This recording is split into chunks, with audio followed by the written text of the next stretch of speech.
got so much motherfucking design on right now. Bring it down, bring it back, make it clap. I got 3 old thoughts, I'm the guap with it. Bitches on my line, and you know. Assalamualaikum warahmatullahi wabarakatuh. Perkenalkan, nama saya Yafis Artika Afla, NIM 17 dari kelas A5 KIR. Nah, di sini saya akan membawakan dan memberikan contoh tentang teori motivasi dari David McClelland. David McClelland lahir pada tanggal 1917. Ia memiliki 3 teori penting dalam memberikan dorongan atau kebutuhan akan motivasi seseorang. David McClelland menemukan dalam diri seseorang ada 2 motif. Yang pertama ada motif sekunder, yang kedua ada motif primer. Nah, selanjutnya David McClelland kemudian membagikan ada tingkatan kebutuhan seseorang terhadap motivasi, yaitu kebutuhan akan prestasi atau need for achievement.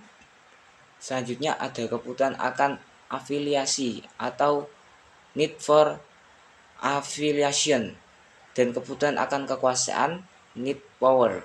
Yang pertama adalah kebutuhan akan prestasi atau need for achievement. Ialah adalah dorongan untuk motivasi dalam hal capaian, prestasi, atau berprestasi dalam berbagai hal. Mesti semua orang karyawan itu ingin berprestasi dalam hal tertentu dalam pekerjaan. Nah, contohnya kita sebagai manajer untuk memotivasi karyawan, itu kita sebagai manajer bisa mengasih reward atau hadiah kepada karyawan. Seperti contohnya itu, nanti kalau kamu berprestasi, kita akan kasih hadiah, bahwa setiap orang itu mempunyai prestasinya masing-masing. Jadi kita sebagai manajer harus mengasih penghargaan terhadap karyawan. Masa iya udah berprestasi tapi kok nggak dikasih penghargaan?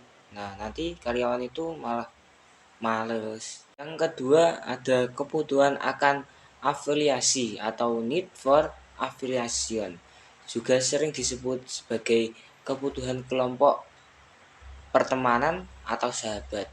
Dorongan kebutuhan akan afiliasi ini ialah hasrat untuk berhubungan dengan antara pribadi yang ramah dan akrab. Jadi kata McClelland, mereka itu lebih suka bekerja sama daripada kerja sendiri. Sebagian besar seperti itu.